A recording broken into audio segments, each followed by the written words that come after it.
નમસ્કાર દર્શક મિત્રો, હું છું વાહિદ મસદ્દી અને આપ નિહાળી રહ્યા છો હમ ટીવી ભરૂચ ન્યૂઝ। હવે નિહાળીશું આજના મુખ્ય સમાચારો। ભરૂચ જિલ્લામાં તાપમાનનો પારો ઊંચે જતા અસહ્ય ગરમી અને લૂને લઈને જિલ્લામાં લૂના દર્દીઓમાં વધારો નોંધાઈ રહ્યો છે। હાલમાં તહેવારો પૂરા થતાની સાથે જ ભરૂચમાં સૂર્યનારાયણ આકરા મિજાજમાં આવી ગયા હોય તેમ લાગે છે। ભરૂચ જિલ્લામાં તાપમાનનો પારો આસમાને પહોંચ્યો છે। જિલ્લામાં ગરમી લૂના દર્દીઓમાં વધારો થયો છે। ભરૂચ જિલ્લામાં ઉનાળાની ઋતુમાં સૂર્ય દેવતા કોપાયમાન થયા હોય તે રીતે આગનો ગોળો વરસાવી રહ્યા છે। ગરમીનો પારો 43 ડિગ્રીએ પહોંચતા લોકો તોબા પોકારી ગયા છે, જેના કારણે હોસ્પિટલમાં પેટમાં દુખાવાના, ખેંચના કે ચક્કર આવવાના, તીવ્ર માથું દુખવાના, તાવના અને ઝાડા ઉલટીના કેસોમાં વધારો થઈ રહ્યો છે। આ અંગે doctor Kiransinh Patel medical college and research institute of ભરૂચના એમડી મેડિસિન ડોક્ટર દીપા ખડાનીએ જણાવ્યું હતું કે ગરમીના સમય દરમિયાન લોકોએ તકેદારીના ભાગરૂપે કામ વગર બહાર જવાનું ટાળવું જોઈએ। જો બહાર જવાનું થાય તો સુતરાઉ કપડાં પહેરવા, પૂરતા પ્રમાણમાં પ્રવાહી લેતા રહેવું, નાના બાળકો કે મોટી ઉંમરના વ્યક્તિઓએ ખાસ ગરમીમાં બહાર જવાનું ટાળવું જોઈએ। ગરમીમાં બજારોના ઉગાડા કે વાસી ખોરાક ખાવાનું ટાળવું જોઈએ। પાણીના પોતા મુક્ત રહેવું જોઈએ, જે भी विविध तकेदारीના પગલા ભરવા લેવા માટે સૂચના આપી હતી। मैं doctor Deepa Thadani, MD medicine, assistant professor in medicine department of KMCRI Bharuch. तो अभी हम देख रहे हैं कि टेम्परेचर बढ़ता जा रहा है, 42 टू 44 डिग्री तक यहाँ पर टेम्परेचर बढ़ रहा है। ऐसे में हमारे पास पेशेंट जो है किस कंप्लेन के साथ आते हैं, हीट एक्सपोजर की वजह से जनरली चक्कर, सर दर्द, कमजोरी और कभी कभी तो बेहोशी की हालत में भी पेशेंट यहाँ पर आते हैं। ऐसे में मैं चाहूंगी कि कुछ प्रिकॉशन हम ऐसे लें जिससे ये सब बीमारी होने के चांसेस कम हो जाए। जैसे कि ज्यादा से ज्यादा पानी पिए, जितना हो सके गन्ने का जूस है, या फिर आप जब घर से बाहर निकल रहे हैं तो ढीले कपड़े पहन कर निकले, टोपी पहनकर निकले। अगर धूप में काम ना हो तो उस टाइम पर अपने आप को धूप में निकलने से बचे। बट अगर ऐसी कंडीशन है कि धूप में काम करना है तो ज्यादा से ज्यादा पानी पिए, अपने साथ एक पानी की बोतल हमेशा रखें। ऐसे में आप धूप से होने वाले जो हानिकारक प्रभाव है उनसे बच सकते हैं। ભરૂચમાં રખડતા ઢોરોએ આતંક મચાવી નાખ્યો છે। છાસવારે લોકોને અડફેટે લેતાના જાહેરમાં બાખડતા ઢોરોને નાથવામાં તંત્ર નિષ્ફળ ગયું છે। ત્યારે ભરાવ ગામની તુલસીધામ સોસાયટીમાં બે આખલાઓ યુદ્ધે ચડતા બે વાહનોને મોટું નુકસાન કર્યું હતું। જ્યારે ત્યાં ક્રિકેટ રમતા બાળકો ભાગી છૂટતા તેનો આબાદ બચાવ થયો હતો। ભરૂચ શહેરમાં રખડતા ઢોરનો આતંક યથાવત રહ્યો છે। એક પછી એક ઢોરના હુમલાના બનાવ સામે આવી રહ્યા છે। ત્યારે આજરોજ ભરૂચ શહેરના તુલસીધામ વિસ્તારમાં મેદાનમાં બાળકો રમી રહ્યા હતા। તે દરમિયાન અચાનક જ બે આખલા બાખડ્યા હતા। આખલા બાખડતા અફરાતફરીનો માહોલ સર્જાયો હતો। આ તરફ બાળકો જીવ બચાવી ભાગી જતા તેઓનો આબાદ બચાવ થયો હતો। જો કે આખલાઓએ મેદાનમાં પાર્ક કરેલ વાહનોને નુકસાન પહોંચાડ્યું હતું। આ સમગ્ર ઘટના સીસીટીવી કેમેરામાં કેદ થઈ છે। ભરૂચ શહેરમાં રખડતા ઢોરનો આતંક દૂર કરવા તંત્ર દ્વારા પગલા ભરવાના દાવા કરવામાં આવે છે। આમ છતાં દિન પ્રતિદિન આવા બનાવો સામે આવતા રહે છે। ત્યારે રખડતા ઢોર પકડવાની ઝુંબેશ ફરીથી શરૂ કરવામાં આવે એવી લોક માંગ ઉઠી રહી છે। ભરૂચ અંકલેશ્વર વચ્ચેનો રસ્તો બનાવવાની કામગીરી શરૂ થતા જ ખાડાવાળા રોડથી હવે હજારો વાહન ચાલકોને રાહત થશે। અંકલેશ્વર ભરૂચ વચ્ચેના જૂના સ્ટેટ હાઈવે ઉપર રસ્તાના મરમ્મતની કામગીરી હાથ ધરાતા હજારો વાહન ચાલકોમાં રાહતની લાગણી પ્રસરી જવા પામી હતી। ભરૂચ અને અંકલેશ્વર વચ્ચે 8 કિમી જેટલો માર્ગમાં ગત ચોમાસા દરમિયાન આવેલ પૂર અને ત્યારબાદ સતત વાહનોની અવરજવરના કારણે ઠેક ઠેકાણે ખરબચડો માર્ગ બની રહ્યો હતો। જો કે આ માર્ગ ઉપર અનેકવાર તંત્ર દ્વારા પણ માત્ર પેચવર્કની કામગીરી કરી રોડ ઉપર રોડ ચણવાની કામગીરીને પગલે આ રોડ ઉબડખાબડ બની ગયો હતો અને આ રોડના મરમ્મતની વારંવાર માંગ ઉઠી રહી હતી। દરમિયાન આ અંગે પીડબ્લ્યુડી વિભાગ દ્વારા કાર્પેટિંગની કામગીરી હાથ ધરવામાં આવી છે, જેના પગલે સતત વાહનોની અવરજવર ધરાવતા માર્ગ પર રોજે રોજ અપડાઉન કરતા વાહન ચાલકોમાં રાહતની લાગણી પ્રસરી જવા પામી છે। ઉલ્લેખનીય છે કે ભરૂચના અંકલેશ્વરના અનેક નોકરિયાતો આ માર્ગ ઉપર અવરજવર કરતા આવ્યા છે। ઉપરાંત નર્મદા મૈયા બ્રિજ બન્યા બાદ સુરત તરફ જતા વાહન ચાલકોની અવરજવર પણ વધવા પામી છે। તદુપરાંત શાળા કોલેજમાં જતા વિદ્યાર્થીઓ પણ આ માર્ગનો મોટી સંખ્યામાં ઉપયોગ કરતા હોય આ માર્ગના દુરુસ્ત બનતા અનેક વાહન ચાલકો હાલાકીથી મુક્તિ પામશે। ઉપરાંત નાના મોટા અકસ્માતોનું પ્રમાણ પણ ઘટશે। ગરમીનો પારો 41 ડિગ્રીને પાર કરી નાખતા હશે અને ગરમીએ ઉકળાટને લઈને લોકો લૂ થી બચવા માટે અને ગરમીથી બચવા માટે શેરડીના રસનો ઉપયોગ કરી રહ્યા છે. ઉનાળામાં શેરડીના રસનું વેચાણ વ્યાપક પ્રમાણમાં થતું હોય છે. અંકલેશ્વરમાં ઉનાળાનો તાપ શરૂ થતાં ઠેર ઠેર શેરડીના રસનું વેચાણ શરૂ થઈ ગયું છે. શેરડીનો રસ આરોગ્યની દ્રષ્ટિએ પણ મહત્વનો હોય છે. શેરડીનો રસ પીવાથી શરીરમાં અનેક ફાયદા થાય છે. અંકલેશ્વરમાં ઉનાળાની ધગધગતી ગરમીનો પ્રકોપ વર્તાઈ રહ્યો છે. બપોરના 12 વાગ્યાથી તાપમાનનો પારો 40 ને વટાવી જાય છે. ત્યારે ધંધા રોજગાર અર્થે નીકળતા લોકો ગરમીના પ્રકોપથી બચવા સસ્તા અને આરોગ્યપ્રદ એવા શેરડીના રસની ચુસ્કી અચૂક મારી લેતા હોય છે. બજારમાં શેરડીના રસના વેચાણ શરૂ થઈ ચૂક્યો છે. ખાસ વાત એ છે કે ગરમીમાં કોલ્ડ ડ્રિંક્સના સ્થાને શેરડીનો રસ સારો વિકલ્પ છે. શેરડીનો રસ આરોગ્યની દ્રષ્ટિએ ગુણોથી ભરપૂર હોવાથી ગરમીની સિઝનમાં મોટી સંખ્યામાં લોકો રસની મોજ માણતા હોય છે. હાલમાં અંકલેશ્વરમાં રોડની બંને તરફ શેરડીના રસના કોલાઓ કે લારીઓ અચૂક જોવા મળી રહી છે. બપોરના ધોમધકતા તાપમાં લોકો ગરમીથી બચવા રસનો સહારો લઈ રહ્યા છે. વધુમાં લાકડાની સિચોડામાં પીલાતી શેરડીનો લોકોની પહેલી પસંદ બની રહી છે. અંકલેશ્વરમાં ચાલતા આ શેરડીના રસના કોલાઓ લારીઓ વાળાને સ્થાનિક આસપાસ ખેડૂતો શેરડી સપ્લાય કરે છે. તો હવે ઓર્ગેનિક શેરડીના રસનું ચલણ પણ વધ્યું છે. જો કે તે સાદી શેરડીના રસની સરખામણીમાં ડબલ ભાવે વેચાય છે. સામાન્ય રીતે ₹10 થી ₹20 નો ગ્લાસ મળી રહ્યો છે. અંકલેશ્વરમાં એપ્રિલ માસ દરમિયાન જે રીતે ગરમીનો પારો ઊંચે ને ઊંચે જઈ રહ્યો છે તે જોતા સ્થાનિક શેરડીના રસ વેચતા વર્ગને સારી એવી રોજી મળી રહી છે. બપોરના સમયે શેરડીની લારીઓ ઉપર રસની ચુસ્કી મારતા અને ગળાની તરસ छिपावता લોકો અચૂક જોવા મળી રહ્યા છે. ભરૂચ શહેરમાં સ્ટેશન રોડ પર આવેલી સિટી સેન્ટરમાં મારામારીના વિડીયો વાયરલ થયા છે. ભરૂચના સ્ટેશન રોડ ઉપર આવેલ સિટી સેન્ટરમાં મારામારીનો બનાવ બન્યો હતો, જેનો વિડીયો સોશિયલ મીડિયા પર વાયરલ થઈ રહ્યો છે. સિટી સેન્ટર શોપિંગ સેન્ટરના બીજા માળ પર 2 યુવાનો વચ્ચે મારામારી થઈ હતી, જેમાં માર મારતો હોવાનો વિડીયો વાયરલ થયો છે. યુવાનો વચ્ચે કઈ બાબતે મારામારી થઈ તે હજી સુધી જાણવા મળી શકાયું નથી. તો બીજી તરફ જાહેરમાં મારામારીના બનાવ બનતા લોકોમાં આવા તત્વોને અંકુશમાં લેવા માટે માંગ ઉઠી રહી છે. ભરૂચ શહેર એ ડિવિઝન પોલીસે વાયરલ વિડીયોના આધારે વધુ તપાસ હાથ ધરી છે. થોડા સમય અગાઉ અંકલેશ્વરના સિગ્નેચર ગેલેરિયામાં પણ યુવાનો વચ્ચે મારામારીનો વિડીયો વાયરલ થયો હતો. ત્યારે શોપિંગ સેન્ટરમાં રોજિંદા સવાર અને સાંજે મોટી સંખ્યામાં લોકો એકત્ર થઈને બેઠા રહેતા હોય છે. ત્યારે કેટલીકવાર આવા રકઝકના બનાવ બનતા હોય છે. પોલીસ આવા તત્વો પર અંકુશ લાવે તે અત્યંત જરૂરી છે.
Do you want to crack IELTS or PT exam in the first attempt? Do you face problems in vocabulary learning? Are you not able to find the right location of answers in reading module? And you also face problems in writing and speaking module? then join English Labs Powered Center, which is working for 26 years in the field of IELTS and spoken English. On joining English Labs Center, you will get a unique course kit, AI-based mobile app, and through our techniques, more than 1,000 students have cleared their IELTS exams in the first attempt. So what are you guys waiting for? Click on the given link and book your demo now.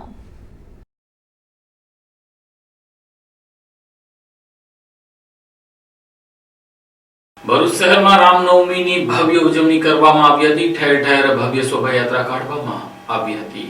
Bharuch શહેરના સોનેરી મહેલ ખાતે રામનવમી નિમિત્તે ભગવાન રામની આરતી ઉતારી ભવ્ય શોભાયાત્રાને પ્રસ્થાન કરવામાં આવી હતી, જેમાં વિવિધ સંગઠનો અને રાજકીય આગેવાનો ઉપસ્થિત રહ્યા હતા. ચૈત્ર સુદ નોમ રામનવમીના પર્વ નિમિત્તે ભરૂચ શહેરના સોનેરી મહેલ વિસ્તારમાં વીએચપી, બજરંગ દળ, રાજકીય તેમજ અન્ય અગ્રણીઓની ઉપસ્થિતિમાં ભવ્ય શોભાયાત્રાનું આયોજન કરવામાં આવ્યું હતું. ભક્તિસભર માહોલમાં ભગવાન રામની આરતી ઉતારી શોભાયાત્રાને પ્રસ્થાન કરાવવામાં આવી હતી. આ શોભાયાત્રા સોનેરી મહેલથી નીકળી વિવિધ વિસ્તારોમાં પસાર થઈ દાંડિયા બજાર વિસ્તારમાં આવેલ ખત્રીવાડ સ્થિત કષ્ટભંજન દેવ હનુમાનજી મંદિર ખાતે સમાપન થઈ હતી. શોભાયાત્રા દરમિયાન ભગવાનના જયઘોષ સાથે ભરૂચ શહેરનું વાતાવરણ ગુંજી ઉઠ્યું હતું. આ પ્રસંગે ભરૂચના ધારાસભ્ય રમેશ મિસ્ત્રી, ભરૂચ જિલ્લા ભાજપ પ્રમુખ પ્રકાશ મોદી, ત્રિગુણાતીત ધ્યાન સેવા આશ્રમ કંડાણાના મહંત 1008 સ્વામી લોકેશાનંદજી તેમજ અન્ય સંતો મહંતો, ભરૂચ જિલ્લા ભાજપના પૂર્વ પ્રમુખ મારુતિસિંહ અટોદરિયા, મહામંત્રી નિરલ પટેલ, શ્રી રામ ઉત્સવ સમિતિના સભ્ય હેમંત જાદવ, હિતેશ પટેલ, ગૌરાંગ રાણા સહિત મોટી સંખ્યામાં નગરજનો ઉપસ્થિત રહ્યા હતા.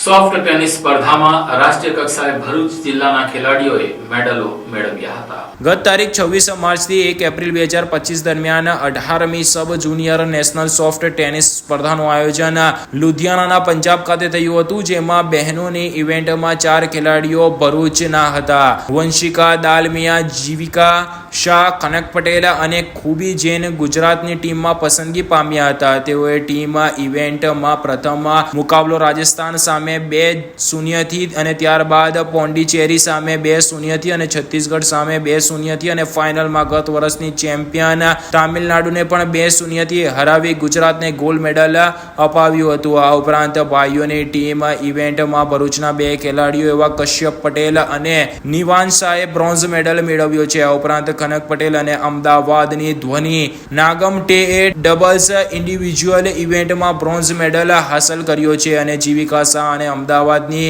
મહેકે પણ ડબલ્સમાં બ્રોન્ઝ મેડલ હાંસલ કર્યો છે. આમ નેશનલ કક્ષાએ ભરૂચના ખેલાડીઓનો નોંધપાત્ર દેખાવ કરીને 1 ગોલ્ડ અને 3 બ્રોન્ઝ મેડલ મેળવી ભરૂચ અને ગુજરાતનું નામ રોશન કર્યું છે. તેઓ હાલમાં લવ ઓલ ટેનિસ એકેડમીમાં ટેનિસ અને સોફ્ટ ટેનિસના રમતની પ્રેક્ટિસ કરી રહ્યા છે. આ પ્રસંગે શેમચ્યોર સોફ્ટ ટેનિસ એસોસિએશનના પ્રેસિડેન્ટ મહેશ કશવાલા અને સેક્રેટરી હસમુખ વેગડાએ ગુજરાત માટે મેડલ મેળવનાર તમામને શુભેચ્છા આપી હતી. હાલમાં આ ખેલાડીઓ ખેલ મહાકુંભની તૈયારી કરી રહ્યા છે. તાજેતરમાં પંજાબના લુધિયાણા ખાતે 18મી સબ જુનિયર સોફ્ટ ટેનિસ સ્પર્ધાનું આયોજન થયું, જેમાં ગુજરાતની બહેનોએ ગોલ્ડ મેડલ અને ભાઈઓએ બ્રોન્ઝ મેડલ પ્રાપ્ત કર્યો છે. આ ટીમની અંદર ભરૂચ જિલ્લાની કુલ 4 બહેનો હતી અને ભાઈઓ કુલ 2 હતા. 4 બહેનો વંશિકા દાલમિયા, જીવિકા શાહ, કનક પટેલ અને ખૂબી જૈન હતા અને ભાઈઓમાં નિવાન શાહ અને કશ્યપ પટેલ હતા. આ તમામ ખેલાડીઓએ ભરૂચ જિલ્લાને ગૌરવ અપાવ્યું છે. આ ખેલાડીઓ લવ ઓલ ટેનિસ એકેડમીમાં સોફ્ટ ટેનિસની પ્રેક્ટિસ કરી રહ્યા છે અને આ ખેલાડીઓએ લુધિયાણા ખાતે ગુજરાત રાજ્યને ગોલ્ડ મેડલ અપાવ્યો છે, જે પ્રથમ વખત છે. હું આ તમામ ખેલાડીઓને અભિનંદન આપું છું અને સાથે સાથે આવનાર સમયમાં ટુર્નામેન્ટ માટેની શુભકામનાઓ આપું છું. હું ભરૂચ જિલ્લાના તમામ રમતપ્રેમીઓને વિનંતી કરું છું કે તેઓ આવનાર સમયની અંદર જો મેડલ માટે રમતા હોય તો તે લોકોએ ફિટનેસ ઉપર ખૂબ ધ્યાન આપવું જોઈએ. સાથે સાથે એ લોકોએ યોગા અને મેડિટેશન ઉપર પણ ધ્યાન આપવું જોઈએ. રમતમાં કોઈ પણ શોર્ટકટ હોતો નથી અને તેથી તેઓએ ખૂબ મહેનત કરીને મેડલ મેળવ્યું છે. આ પ્રસંગે હું તમામ ખેલાડીઓ, પેરેન્ટ્સ, તેમની શાળાને અભિનંદન આપું છું. Thank you. ભરૂચમાં મિત્રની હત્યા કરનાર હત્યારાને પોલીસે સાથે રાખીને હત્યાનું રિકન્સ્ટ્રક્શન કર્યું હતું.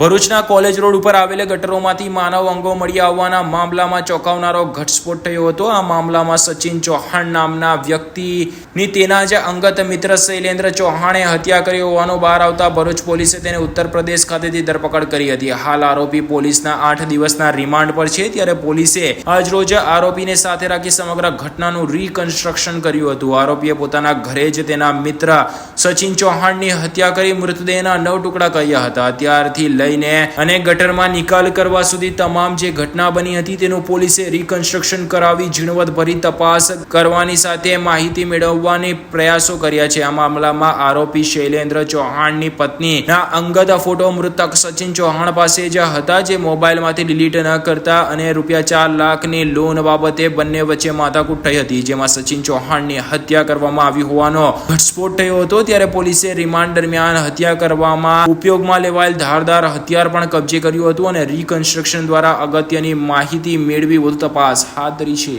પાનોલી જીઆઈડીસીમાં સનશાઇન હોસ્પિટલનો શુભારંભ થયો છે. અંકલેશ્વર તેમજ પાનોલી ઔદ્યોગિક વસાહતમાં આયે દિન અકસ્માતો સર્જાતા હોય છે. આવા ઇન્ડસ્ટ્રીયલ અકસ્માતો સમયે ઘાયલોને તાત્કાલિક સારવાર મળી રહે તેવા ઉદ્દેશ સાથે આજે પાનોલી જીઆઈડીસીમાં સનશાઇન હોસ્પિટલનો પ્રારંભ કરવામાં આવ્યો હતો. પાનોલી જીઆઈડીસીની ટેગ્રોસ કંપની નજીક સનશાઇન હોસ્પિટલનું ઉદ્ઘાટન આજરોજ પાનોલી ઉદ્યોગ મંડળના પ્રમુખ BS પટેલ તેમજ PETLના ચેરમેન પંકજભાઈ બરવાડા વરદ હસ્તે કરવામાં આવ્યું હતું, જેઓને હોસ્પિટલ મેનેજમેન્ટ વતી અફઝલ લહેરીએ આવકાર્યા હતા. હોસ્પિટલમાં ડોક્ટર જયરાજ કાલડિયા તેમજ ડોક્ટર તેજસ પટેલ જેવા અનુભવી તબીબો નિદાન કરશે. આ પ્રસંગે ધાર્મિક ગુરુઓ સહિત શુભેચ્છકો ઉપસ્થિત રહ્યા હતા. હોસ્પિટલમાં જનરલ રોગો ઉપરાંત શ્વાસ, પેટ ઉપરાંત એક્યુપેશનલ હેલ્થ સહિતની આરોગ્ય સેવાઓ 24 કલાક ઉપલબ્ધ બનશે.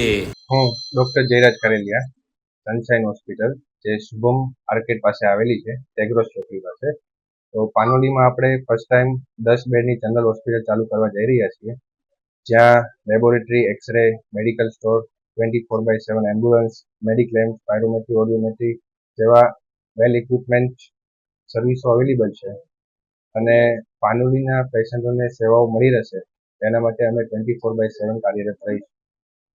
ખાસ કરીને પાનોલીની ઇન્ડસ્ટ્રી ઘણી બધી એક્સપોર્ટ એવા જે ઇમરજન્સી કેસો હશે એ અમને પાનોલી ખાસ કરીને એક ઇન્ડસ્ટ્રીયલ એરિયા છે, તો એમના માટે જે બી ઇન્ડસ્ટ્રીની અંદર જે કેસો થતા હોય છે, જે ઇમરજન્સી ઇન્સિડન્ટો થતા હોય છે, એમના કેસો બી અમે અહીંયા લઈશું, તેમની ટ્રીટમેન્ટ બી કમ્પ્લીટ કરીશું, જેથી એમને અંકલેશ્વર અથવા તો ભરૂચ અથવા તો સુરત જવાની જરૂર ના પડે. BS Patel, president Panoli industries association. આજ રોજ સનશાઇન હોસ્પિટલનું ઉદ્ઘાટન પાનોલી જીઆઈડીસીમાં કરવામાં આવ્યું. હું પહેલાં તો ડૉક્ટર સાહેબને શુભેચ્છા પાઠવું છું અને ઇન ટાઈમમાં આ હોસ્પિટલનું ઉદ્ઘાટન થયું છે. આપ સૌ જાણો છો કે પાનોલી એરિયા એટલો બધો મોટો થઈ રહ્યો છે. કોરોના કાળ પછી જે ઇન્ડસ્ટ્રી છે એના કરતાં ડબલ ઇન્ડસ્ટ્રીઝનો અહીં આવી રહી છે, ત્યારે ઇન્ડસ્ટ્રી હોવાને લીધે નાના મોટા ઇસ્યુ બનતા હોય છે અને એના લીધે આવા એક હોસ્પિટલની અમારે જરૂર હતી. અમે સ્વાગત કરીએ છીએ, વેલકમ કરીએ છીએ અને ફૂલ સપોર્ટ અમારા એસોસિએશન તરફથી રહેશે. ઘણા મોટા ઇસ્યુ હોય ત્યારે અમારી પાસે ઓલ્ટરનેટ છે વેલકેરનો, પણ નાના નાના ઇસ્યુ થાય અને ઓપીડીની જરૂરિયાત ઊભી થાય ત્યારે આવી કોઈ હોસ્પિટલ પાનોલી જીઆઈડીસીમાં નહોતી અને જે આવી રહી છે ત્યારે અમારા માટે અને અમારા ઉદ્યોગકાર માટે બહુ આનંદની વાત છે અને અમે વેલકમ કરીએ છીએ અને શુભેચ્છાઓ પાઠવીએ છીએ. Good morning everyone. મારું નામ છે ડોક્ટર તેજસ પટેલ.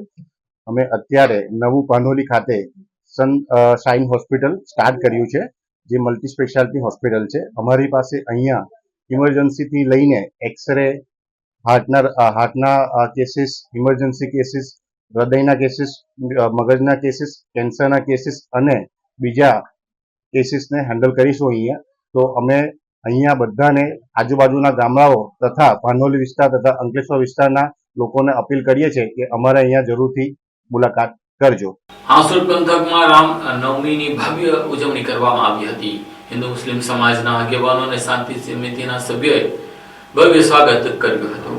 હાંસોટ નગરમાં રામનવમીના પાવન દિવસે ભવ્ય ઉજવણી કરવામાં આવી હતી. હાંસોટ શાંતિ સમિતિના સભ્ય મુસ્લિમ આગેવાનો દ્વારા શોભાયાત્રાની પુષ્પો દ્વારા સ્વાગત કરવામાં આવ્યું હતું. દર વર્ષની જેમ આ વર્ષે પણ તિલેશ્વર મહાદેવના મંદિર ખાતે યજ્ઞ તથા શાસ્ત્રોક્ત વિધિ મુજબ પૂજા અર્ચના કરી વાસ્તે ગાસ્તે ડીજેના તાલે સાથે શોભાયાત્રા હાંસોટ રાજાલાલનો ચકલો, સોની ફળિયા, મોટા બજાર, ગાંધી ચોક, રતનલાલનો ચકલો થઈ હાંસોટ સર્કલ પોલીસ ચોકીથી તિલેશ્વર મહાદેવ મંદિરે શોભાયાત્રા પરત પહોંચી હતી. શોભાયાત્રામાં મોટી સંખ્યામાં મહિલાઓ, પુરુષો અને બાળકો જોડાયા હતા. હાંસોટ સર્કલ પોલીસ ચોકી પાસે શાંતિ સમિતિના સભ્ય મુસ્લિમ આગેવાનો દ્વારા શોભાયાત્રાનું પુષ્પ વડે સ્વાગત કરવામાં આવ્યું હતું. દરમિયાન હાંસોટ સર્કલ પોલીસ ચોકી ઉપર ભાવિક ભક્તો દ્વારા ગરબાની રમઝટ બોલાવી હતી. કોઈ અનિચ્છનીય બનાવ ન બને તે માટે ચુસ્ત પોલીસ બંદોબસ્ત ગોઠવી દેવામાં આવ્યો હતો. શાંતિપ્રિય વાતાવરણમાં રામનવમીની ધામધૂમથી ઉજવણી કરવામાં આવી હતી. ભરૂચ જિલ્લામાં શાળા સંચાલક મંડળની ચોથી વાર્ષિક સાધારણ સભા મળી હતી. ભરૂચની પ્રાર્થના વિદ્યાલય ખાતે ભરૂચ જિલ્લા શાળા સંચાલક મંડળ દ્વારા ચતુર્થ વાર્ષિક સાધારણ સભા અને શાળા સંચાલનના વહીવટી માર્ગદર્શક સેમિનારનું આયોજન કરવામાં આવ્યું હતું. જેમાં આમંત્રિત મહેમાનોના હસ્તે દીપ પ્રાગટ્ય થકી સેમિનારને ખુલ્લો મૂકવામાં આવ્યો હતો. આ કાર્યક્રમમાં ધારાસભ્ય અરુણસિંહ રાણા, રાજ્ય શાળા સંચાલક મહામંડળના પ્રમુખ ડોક્ટર શંકરસિંહ આર રાણા, અધ્યક્ષ મનુજી રાવલ, ભાસ્કર પટેલ અને ગુજરાત માધ્યમિક અને ઉચ્ચતર માધ્યમિક શિક્ષણ બોર્ડના સભ્ય ડોક્ટર જેવી પટેલ, શાંતિલાલ પટેલ, જિલ્લા શિક્ષણ અધિકારી સ્વાતિબા રાઓલ અને ખાનગી ચેનલના ડિરેક્ટર નરેશભાઈ ઠક્કર, ભરૂચ જિલ્લા શાળા સંચાલક મંડળના પ્રમુખ પ્રવીણસિંહ રાણા, દિનેશ પંડ્યા તેમજ સભ્યો ઉપસ્થિત રહ્યા હતા. આજે મિત્રો ગુજરાત રાજ્યના જે શાળા સંચાલક મંડળની મિટિંગ થતી હોય એ રીતે ભરૂચ જિલ્લા શાળા સંચાલક ગ્રાન્ટેડ નોન ગ્રાન્ટેડ મંડળની આ મિટિંગ એટલે અધિવેશનના સ્વરૂપમાં સાધારણ સભા સાથે જ્યારે ઉપસ્થિત થઈ છે ત્યારે એમાં મહેમાન તરીકે રાજ્યના પ્રમુખ તરીકે મને બોલાવવામાં આવ્યો છે. સંચાલક મંડળના પ્રમુખ અમારા માનનીય પ્રવીણસિંહજી રાણા અને મુરબ્બી વડીલ અધ્યક્ષ એવા મુરબ્બી દિનેશભાઈ પંડ્યા સાહેબ, એ બધા શુભેચ્છક મિત્રો સાથે ખૂબ મોટી સંખ્યામાં જ્યારે સંચાલક મિત્રો પધાર્યા છે ત્યારે એ બધાનું એક તો અભિવાદન કરીએ છીએ અમે. મિત્રો, અત્યારની પરિસ્થિતિમાં સંચાલક મંડળના જે વિવિધ પ્રશ્નો છે એ પ્રશ્નોની ખૂબ સારી અને ટૂંકમાં રજૂઆત પ્રવીણસિંહજી રાણાએ કરી. ત્યારે હું સંચાલક મંડળના રાજ્ય એકમના પ્રમુખ તરીકે એટલું કહું કે ગુજરાતની હાલની સરકાર એ દિવસે દિવસે આપણા પ્રશ્નો ઉકેલી રહી છે. અમારા બે પ્રશ્નો જે તાતા છે અને ખાસ કરી ભરૂચ જિલ્લાને લાગે વળગે છે ત્યાં સુધી કે કારકુન અને પટાવાળાની ભરતી એ આ જિલ્લાને સૂચક છે. સમગ્ર રાજ્યમાં પણ એની જરૂરિયાત છે. સરકાર માઇલથી અને એના વિશે ખૂબ ઝડપથી વિચારી રહી છે. કદાચ આપણને ઉઘડતા સત્ર પહેલા કારકુનની ભરતી મળી જાય, પટ્ટાવાળાના પણ સોર્સિસ છે, એ રીતે સરકાર આગળ વધી રહી છે. બીજું, ભરૂચ જિલ્લાને લાગે વળગે છે ત્યાં સુધી મિત્રો સરકારમાં જે ડીપીઓ દ્વારા ગ્રાન્ટ કાપનો જે પ્રશ્ન આવ્યો છે, ખાસ કરીને ગ્રાન્ટેડ શાળાઓમાં અને એની સાથે નોન ગ્રાન્ટેડ શાળામાં, એ ફી પરત કરવાની વાત એ બિલકુલ વજૂદ વગરની છે. અમે પણ ઉચ્ચ કક્ષાએ રજૂઆત કરશું અને સંચાલકોને ફી પરત આપવી ન પડે જે નોટિસો આપવામાં આવી છે ગેરકાયદેસર ગણી અને અમે એમાં સંચાલક તરીકે જિલ્લાને મદદ કરવાની નેમ ધરાવીએ છીએ. વિશેષ નહીં કહેતા, સરકાર અને સંચાલક સાથે જ્યારે ચાલી રહ્યા છે ત્યારે ભૂપેન્દ્રભાઈ પટેલની સરકાર અને ખાસ કરી શિક્ષણ મંત્રી ડિંડોર સાહેબ અને એમની સાથે પાનસેરિયા સાહેબ એ ખૂબ સારી રીતે જ્યારે અમારી સાથે કામમાં નિપુણ બન્યા છે ત્યારે જે તે પ્રશ્નોનો નિવેડો ઝડપથી આવે એ અંગે અમો રાજ્ય કક્ષાએ અને ભરૂચ જિલ્લા કક્ષાએ ઝડપથી ઉકેલ લાવવા પ્રયત્ન કરશું. ભરૂચમાં મિત્રની હત્યા કરી લાશના ટુકડાનો નિકાલ કરવાની ઘટનાનો સીસીટીવી ફૂટેજ બહાર આવ્યા છે. ભરૂચ શહેરમાં એક અત્યંત દર્દનાક અને ક્રૂર હત્યાકાંડની ઘટનાએ ચકચાર મચાવી હતી. જેમાં શૈલેન્દ્ર ચૌહાણ નામના વ્યક્તિએ પોતાના જ મિત્ર સચિન ચૌહાણની નિર્દયતાથી હત્યા કરી નાખી હતી. ત્યારબાદ લાશના ટુકડા કરીને મોપેડ પર સલવાર કમીઝ પહેરીને લાશનો નિકાલ કર્યો હતો. એટલે કે તેણે સ્ત્રીનું રૂપ ધારણ કરીને લાશના ટુકડાનો નિકાલ કર્યો હતો, જેના સીસીટીવી ફૂટેજ હવે સામે આવ્યા છે. જેમાં આરોપીએ મહિલાનો વેશ ધારણ કરી મોપેડ પર સવાર થઈને બોલાવ જેડીસીની ગટરોમાં લાશના ટુકડા ફેંકી દીધા હોવાનું દેખાય છે. સચિનની હત્યા બાદ તેના લાશનો નિકાલ કરતા મિત્રના સીસીટીવી ફૂટેજ હાલ વાયરલ થઈ રહ્યા છે. સચિન ચૌહાણ શૈલેન્દ્રની પત્નીના કેટલાક આપત્તિજનક તસવીરો ધરાવતો હતો અને તે તસવીરો વાયરલ કરવાની ધમકી આપી રહ્યો હતો. આ ધમકીથી બચવા અને પુરાવા નષ્ટ કરવા શૈલેન્દ્રએ એક ભયાનક યોજના ઘડી હતી. જ્યારે બંનેની પત્નીઓ બહાર ગામ ગઈ ત્યારે શૈલેન્દ્રએ સચિનને પોતાના ઘરે બોલાવ્યો હતો. બંને મિત્રોએ સાથે પાર્ટી કરી અને હત્યાનું કારણ સચિન દ્વારા શૈલેન્દ્રની પત્નીના આપત્તિજનક તસવીરો વાયરલ કરવાની ધમકી આપવાનું હોવાનું હાલ પોલીસ તપાસમાં બહાર આવ્યું છે. મોડી રાત્રે જ્યારે શૈલેન્દ્ર સચિનના ફોનમાંથી પોતાની પત્નીની તસવીરો ડિલીટ કરવાનો પ્રયાસ કરી રહ્યો હતો ત્યારે સચિન જાગી જતા બંને વચ્ચે બોલાચાલી બાદ મામલો બિચકતા હિંસક સ્વરૂપ ધારણ કર્યું હતું અને શૈલેન્દ્રએ આવેશમાં આવી ચક્કુ વડે સચિન પર હુમલો કરી તેની હત્યા કરી નાખી હતી. હત્યા બાદ પુરાવાનો નાશ કરવા શૈલેન્દ્રએ અત્યંત ક્રૂર પગલું ભર્યું હતું જેને સમગ્ર જિલ્લાને હચમચાવી નાખ્યું હતું. સચિનના મૃતદેહના ચાકુ વડે 9 ટુકડા કર્યા હતા અને તેને પ્લાસ્ટિકના અલગ અલગ થેલીમાં પેક કર્યા હતા અને તેને ગટરોમાં નાશ કરાયો હતો. પોલીસ અને લોકોથી નજર બચવા તેણે મહિલાનો વેશ ધારણ કર્યો હતો અને સલવાર કમીઝ પહેરી તે મોપેડ પર સવાર થઈ બોલાવ જેડીસીના વિવિધ વિસ્તારોમાં ગટરોમાં લાશના ટુકડાના નિકાલ કર્યા હતા જે સમગ્ર ઘટનાના સીસીટીવી ફૂટેજ સામે આવ્યા છે. આ સાથે હું ટીવી ભરૂચના સમાચારો પૂર્ણ થાય છે. આવતીકાલે ફરી મળીશું. ત્યાં સુધી રજા આપશો. નમસ્કાર.